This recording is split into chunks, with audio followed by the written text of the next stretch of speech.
Hello dear aspirants, welcome to your class on foreign relation. So today we will discuss Indo-US relation and focus is current scenario. That means we won't go to the past. We won't dig into the history of Indo-US relation. We will focus on what are the current events, what is the present state of the relation. So this is a group called Quad grouping and the members are USA, Japan, Australia and India. And this group is exercising Malabar naval exercise. So this is India and this eastern coast of India is called Coromandel coast and the western coast is called Malabar coast. And this naval exercise, Malabar naval exercise happened in the western side of the Indian coast. Previously, USA followed a policy called pivot to Asia policy, and pivot to Asia means containment of China. This policy was formulated to contain rise of China, and now this Quad can be a replacement of this pivot to Asia policy. This Quad can be used to contain rise of China. So, but the goal of Quad is not to contain China. The goal of Quad is a peaceful Indo-Pacific region. Indo-Pacific region, free, open and inclusive Indo-Pacific region. Inclusive means whatever decisions will be taken based on this Indo-Pacific region, all the members will be consulted. That means inclusive. Everyone will be consulted. Everyone's consent will be taken before taking a relation, and everyone's satisfaction is important before taking a relation on Indo-Pacific region. Previously, Indo-Pacific region was called Asia-Pacific region, but now this term Indo-Pacific gained momentum. This term was mentioned in foreign relations terminology by European Union, USA, Japan and the Quad grouping members. So Asia Pacific is replaced by this term of Indo-Pacific. That means greater engagement from India on this Indo-Pacific region. Indo-Pacific region is that region which is nearby that Pacific Ocean. That means the littoral countries of Pacific Ocean. This is China. This is China, and here it is North Korea and South Korea. Here it is Japan. Then here will be Vietnam, Cambodia, Laos. Then Vietnam, Cambodia, Laos. Then here will be Brunei, then Indonesia and Malaysia. Here it will be Philippines, and below this area will be Australia and New Zealand, and this region is Pacific Ocean. So these are some Pacific Ocean littoral countries, and this region is called Indo-Pacific or Asia Pacific. So presently Indo-Pacific gain momentum to give more engagement from India on this region. So Quad groupings proposed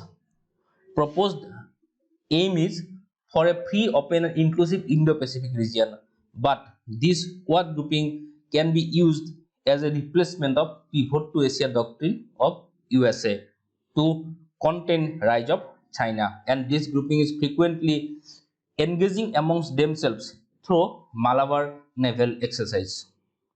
So India is also a member, and through this Quad grouping, better engagement between USA and India can be seen.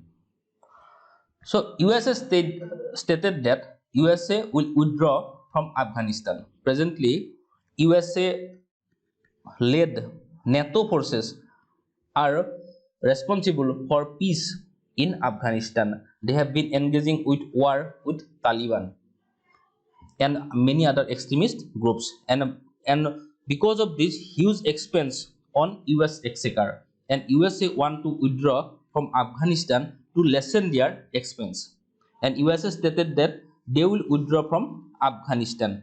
And presently lots of talks are going on between Taliban, present government of Afghanistan, China, Russia, USA, Pakistan, and Taliban and present government of Afghanistan to establish peace in Afghan region. And USA wants that new Afghan government should be formed by all stakeholders. All stakeholders means who are engaging with war with Afghan forces to establish their power in Afghanistan. And these forces are Taliban. There are two factions in present government also. One is that Ashraf Ghani faction and some other factions also. So USA want that all stakeholders should come forward to form a coalition government in Afghanistan to establish peace in Afghanistan, so that USA and NATO forces can withdraw from Afghanistan. So whenever these USA forces will come out of Afghanistan, then being a leader in South Asia, India should take a very proactive role. India should take a proactive role to establish peace and progress in Afghanistan. India already given lots of developmental effort to Afghanistan, like hydroelectric dam Maitri and Afghan parliament. All these were constructed by Indian money.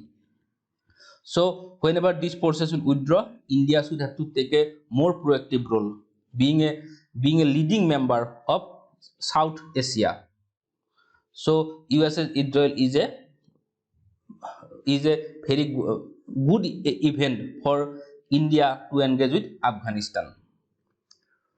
So there are four foundational agreements of close military ties of USA. That means USA denotes a country of having close military ties with USA if that country signs four foundational agreements with USA. And what are these foundational agreements? India have signed all these four foundational agreements. That's why USA consider India as having close military ties with USA. This is a foreign policy perspective of USA government. USA considers India a good friend on military ties. So what are these foundational agreements? One is Zisomia, the General Security of Military Information Agreement. General Security of Military Information. That means whatever military informations will be shared by USA with India should have to be secured properly. That means those information should not be leaked to outsiders. Those informations should be secured properly by government of India. And this agreement contains measures to safeguard critical information shared by US with India. Second agreement is LEMOA, Logistics Exchange Memorandum Agreement. So this logistics exchange, that means logistics will be exchanged between Indian military and USA military. So access to designated military facilities for refueling and replenishment. Globally, USA has many military bases across all continents. Suppose this is Africa, and this country is Somalia, and this is Egypt. Egypt is an African country, and this is Egypt. So this Egypt and this is Suez Canal. This is Suez Canal. Suez Canal connects Mediterranean Sea. This area is Mediterranean Sea, and this area is Red Sea. So most of the vessels travel from India via Red Sea and Suez Canal to Mediterranean Sea for trade. And these are Somalia. This is Somalia, and these are Somali pirates. Suppose one Indian ship is going in that direction, and some Somalian pirates attack this ship. So for that reasons, to check Indian ships against Somalian pirates and to protect ships from other countries against pirates of Somalia, Indian Navy depute many vessels, that means many ships to this region, of Indian Ocean. So these ships require refueling and replenishment of supplies. They need supplies, that they means food, they need food supplies, and they need some regular repairing and maintenance work also. And here is a country called Djibouti, and this country has a huge US base.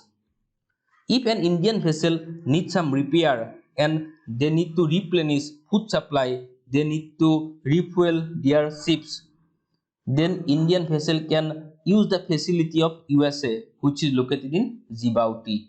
And India has signed this agreement. That means Indian vessels can use US facilities, and similarly vessels of USA can also use Indian facilities. Suppose Indian facility is there in Madagascar.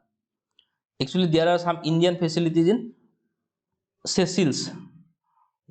This is Somalia, this is Horn of Africa, and here is Madagascar, and here is Seychelles. So there are some Indian facilities in Seychelles. So if some USA ships, USA vessels are not commercial vessels, navy vessels are coming through this region, they can use Indian facility in Seychelles from because of this agreement. So third agreement is COMCASA, Communications, Compatibility and Security Agreement. And this agreement gives access to advanced defense systems, and US origin platforms can be optimally utilized.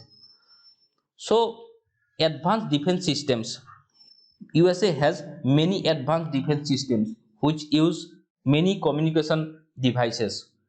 Suppose there are some devices which use infrared technology, there are some devices which use GPS technology. So if India is using these devices, then India can also use the communication network of USA through this agreement. So US origin platforms can be optimally utilized. So India is a huge importer of military arms and ammunitions. Suppose India is buying some advanced devices from USA, and this device needs communication. Suppose this device needs GPS, then India can use more accurate GPS used by US's military because of this agreement. And fourth agreement is BECA, BECA. So access to geospatial information on maps and satellites for defense purposes. This will give more accurate information. Suppose one missile is there, and this missile needs GPS for more accurate hitting on target.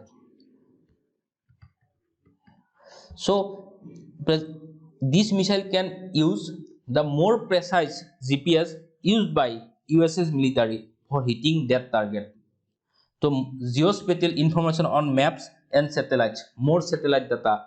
Suppose India is attacking Pakistan, and India needs satellite imagery of some regions of Pakistan, then India can use this BECA agreement to get that knowledge from USA. Normally, these war are not good, so USA may not help on this perspective, because war is not good for humanity and war is not good for both the countries. But suppose there is a humanitarian and disaster relief mechanism, HADR.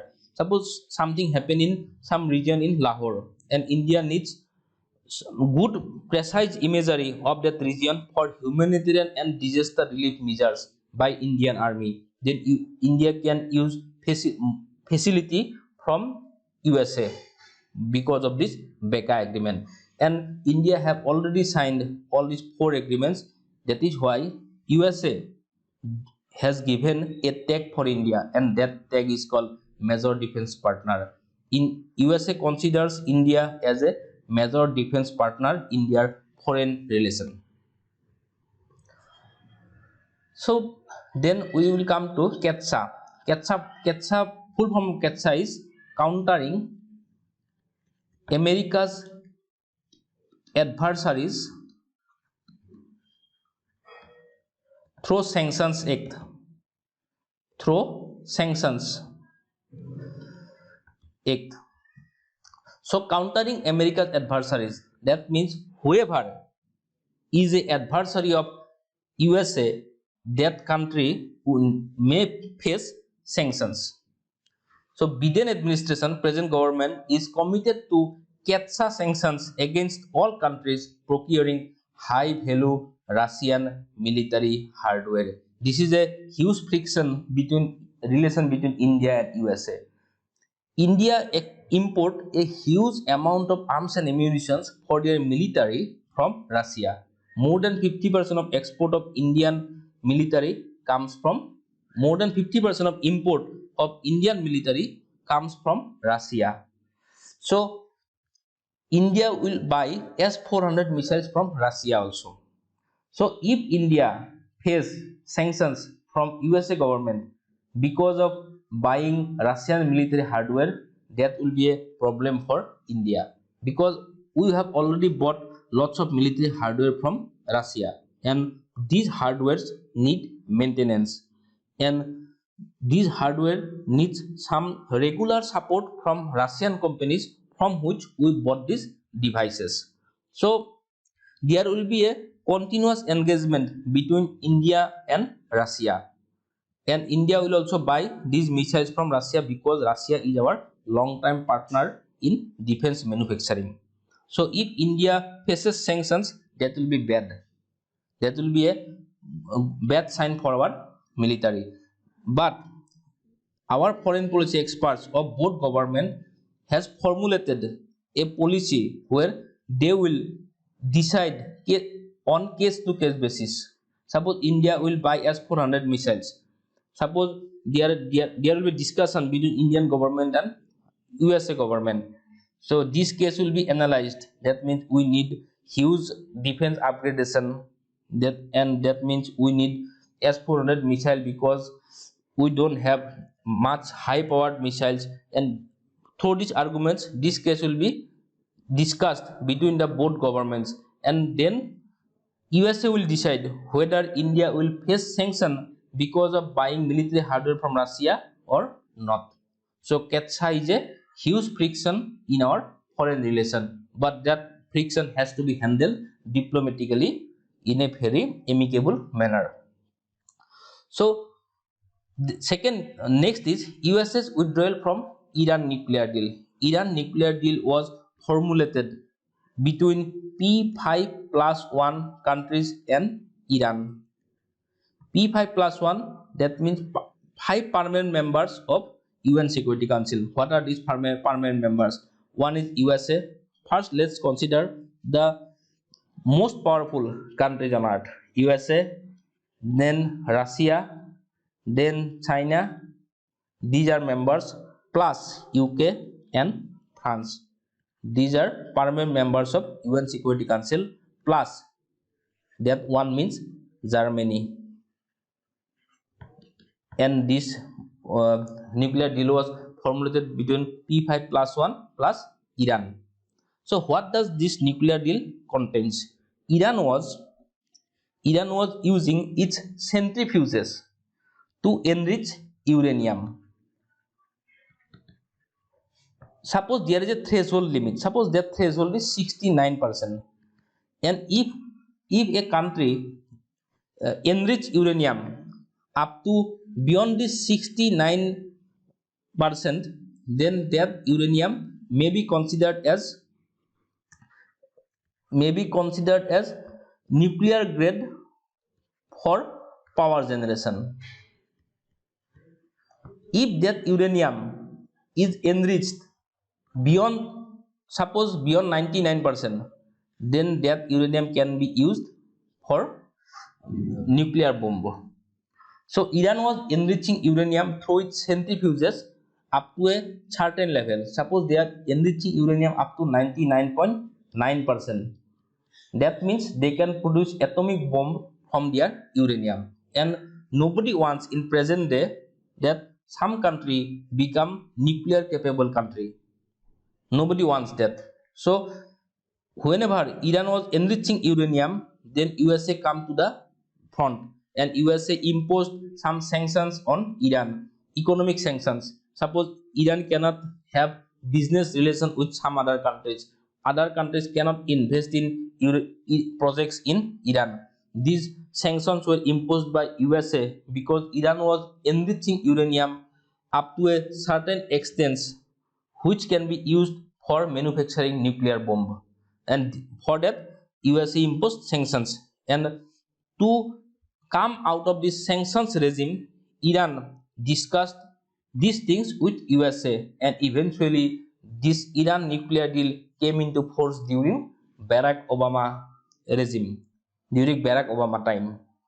And Donald Trump administration withdraws from Iran nuclear deal, and USA withdraws from Iran nuclear deal, and subsequently USA imposed some sanctions against Iran. That means nobody can have investment in Iran, plus nobody can buy oil from Iran, nobody can give, nobody can do trade with Iran. These sanctions were imposed, and India is in losing side because of these sanctions, because India's oil buying scope reduced. India import huge amount of oil from Iran, and we are a huge crude oil importer. We need crude oil from other countries. Already once country has gone from our list, that means other countries, that means that OPEC members can buy, can sell oil, crude oil to us at a higher price than before, because India's scope is reduced. And this Iran nuclear deal affects India also. India's ONGC Videsh Limited has a huge investment in Farzad B gas field in Iran, and this project is now in a dilemma, in a hangover mode, because of this sanction by USA. ONGC Videsh was supposed to invest a huge amount of money to take out, to dug out gas from Farzad B gas field, and because of these sanctions, because of this scrapping of Iran nuclear deal by USA, these projects are also in dilemma, and this is a huge foreign policy topic presently. So US's policy stance is to support India's bid for permanent membership of UN Security Council in reformed UN Security Council. Presently, there are 5 permanent members of UN Security Council, and there is a scope for 10 more members, and these members are non-permanent members in UN Security Councils, and their tenure is 2 years. In 2021, India got elected to this non-permanent membership of UN Security Council, and USA also supported India in this work. USA supported India to be a non-permanent member of UN Security Council, and this tenure is 2 years. Now India is demanding that India needs to have a seat in reformed UN Security Council as a permanent member, because India has 1/6 of global humanity. World's populations 1/6 live in India. So US's policy stance is to support India's bid for permanent membership of UN Security Council. Then Strategic Trade Authorization (STA) status by the US. This STA status will give India export of high technology products in civil and defense space from US to India. That means India can buy high technology products in civil and defense space from US to India. India needs some of the state of the art technology in our defense space and in our civil space also. We need some cutting edge technology from USA, and because of this strategic trade authorization status, India can buy those products from USA. MFN status. USA gives India MFN status. MFN stands for most favored nation. And most favored nation. Actually, this is a status given by WTO. All WTO members should have to give compulsorily MFN status to each other. Suppose USA is a WTO member, India is a WTO member, Pakistan is a WTO member, China is a WTO member, and Russia is also a WTO member. These are WTO members, and these WTO members should have to give MFN status to each other because of being them WTO member. Giving MFN status is compulsory for all WTO members to each other. That means non-discriminatory treatment to commodities exported and imported from each other. By virtue of being a WTO member, India will get MFN status by all countries. And MFN status gives non-discriminatory treatment to export and import between the countries. Recently, this MFN status was in news because India withdraws MFN status to Pakistan. That means whenever Pakistan will export something to India, India can impose a huge customs duty, suppose 50% customs duties. Although India imposed 25% custom duty to Bangladesh, but India can impose 50% custom duty to Pakistan because India withdraws most favored nation status to Pakistan. At that time, India can give a discriminatory treatment to goods and services exported from Pakistan to India. So MFN in India is using this MFN status to USA also, and India is a net trade surplus with US. If India export, suppose India export $46 billion of goods and services to USA, and in return USA is exporting $17 billion of goods and services. That means India is selling more and buying less, and this is a good thing for economy. So in the present state, a net surplus country is good for economy of that country. So India is a net surplus with USA, and this is, and previous administration, Trump administration, considers these things very seriously.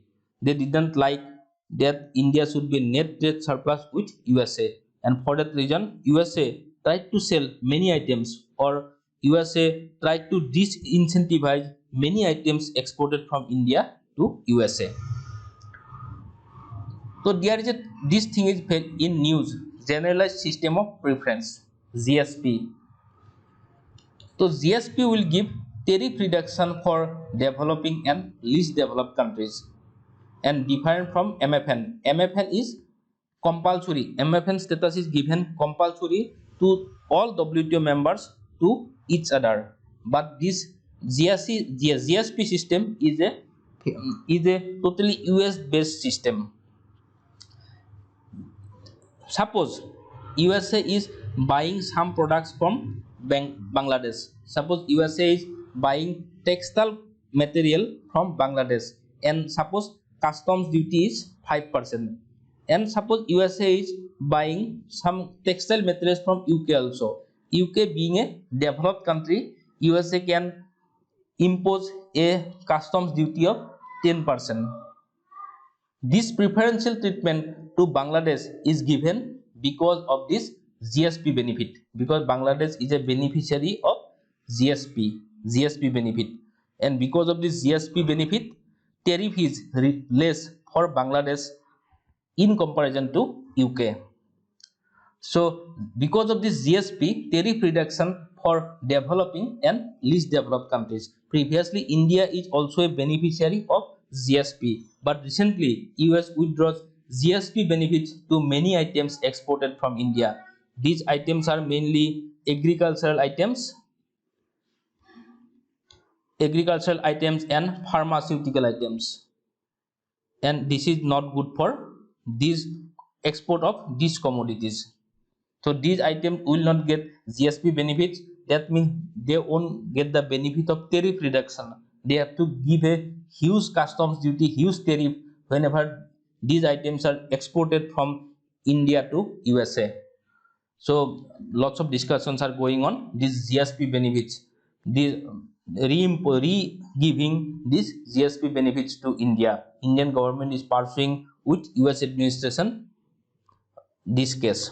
There is a, if Indian government pursues this case with USA, then these diplomatic things are happen through lobbying. There are commerce bodies in USA, there are commerce bodies in India. These bodies discuss amongst themselves, and by this there will be a solution at the end. So this much for today. If you have any question, just text me in WhatsApp or Telegram. So this is my first video after recovering from COVID. If you like this video, like, comment and subscribe to my YouTube channel. So thank you dear students. That much for today.